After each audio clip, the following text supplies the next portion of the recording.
While studying kinematics, we saw that we could use math to predict the motion of an object. We could figure out where it has been in the past, where it will be in the future, how long it took to get there, and even how fast it was traveling. What we were really doing was analyzing how an object was moving. But why was it moving in the first place? In other words, what is it that causes an object to speed up? The answer is surprisingly simple. The only thing that can cause an object to accelerate is a force. In this video, we'll look at how forces influence the motion of different objects, and we'll challenge our intuition of how things work in the physical world.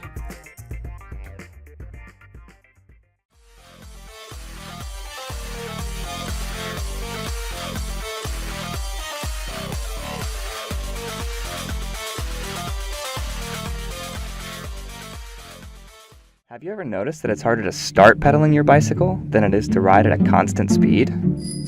Or wondered what causes your bicycle to move? Or thought about why it goes forward instead of backwards or sideways?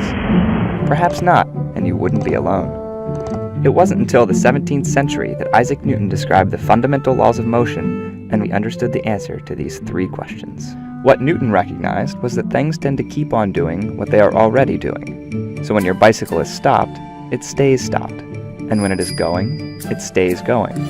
Objects in motion tend to stay in motion, and objects at rest tend to stay at rest. That's Newton's first law.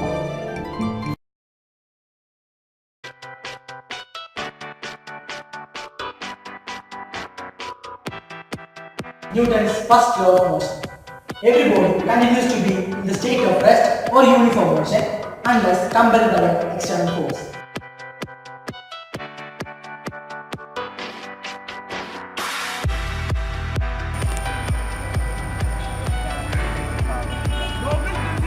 Okay, bye bye.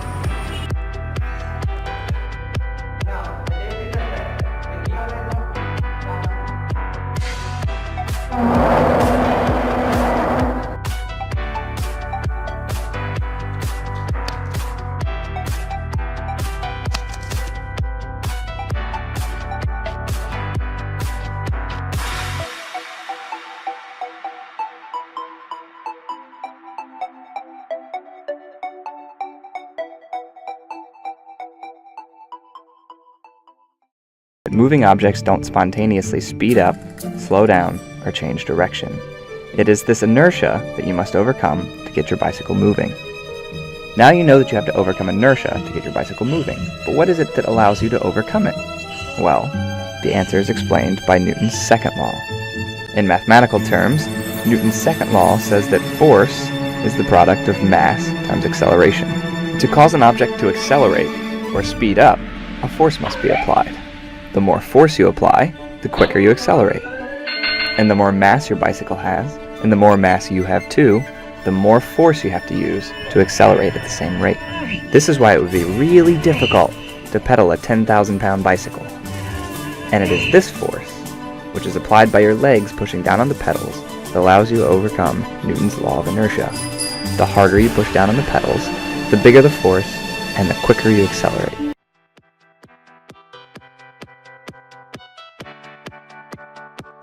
Newton's second law of motion.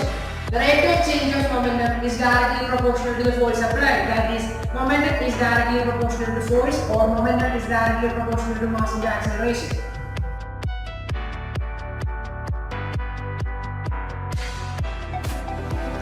Okay, first let's hold the mass constant. Let's bring in two toy blocks of the same size. This part is pretty intuitive. If we gently push the first block, it'll accelerate slowly. But if we push the second block with twice the force, it's going to accelerate twice as fast. What if we were trying to push something much heavier, like two large masses? Now our robotic arm has to push at 100% of its strength to move these objects. And when we push the heaviest mass, it's a big struggle. But when we push the smaller heavy mass, even though we're pushing with the same force, we can make it move faster because it's lighter.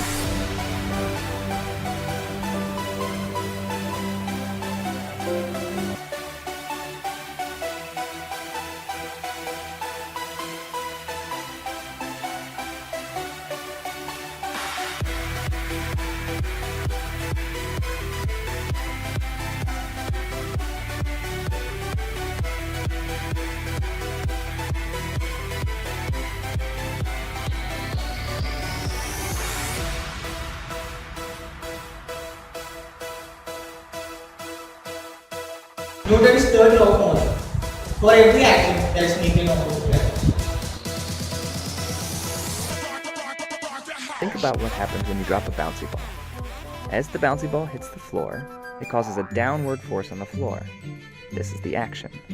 The floor reacts by pushing on the ball with the same force, but in the opposite direction, upward, causing it to bounce back up to you.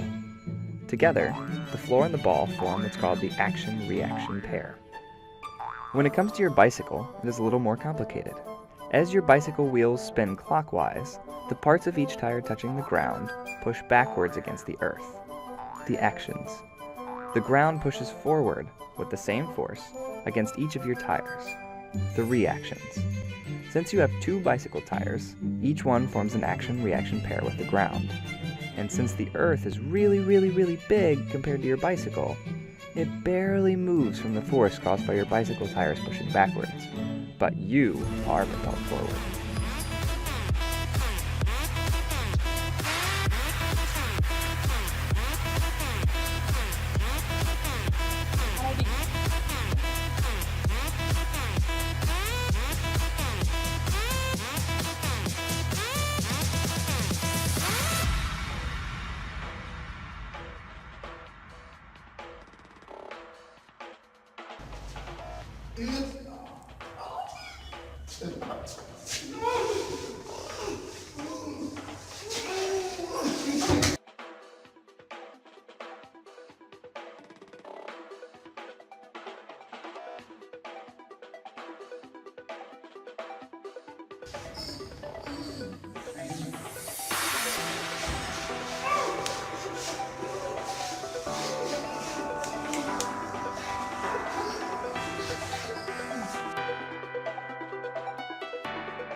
Yellow diamonds in the light, and we're standing side by side as a shadow crosses mine. What it takes to come alive.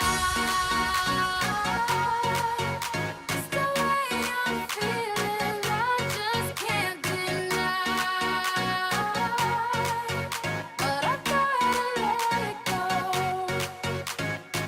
We found love in a hopeless place. We found love in a hopeless place. We found love in a hopeless place.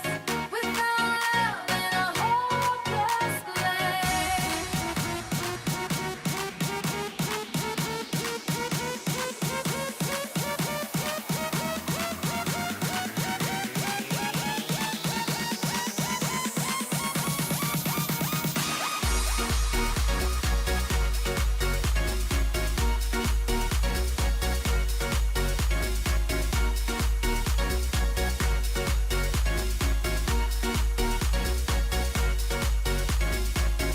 shine a light through an open door. Love and life, how we'll define.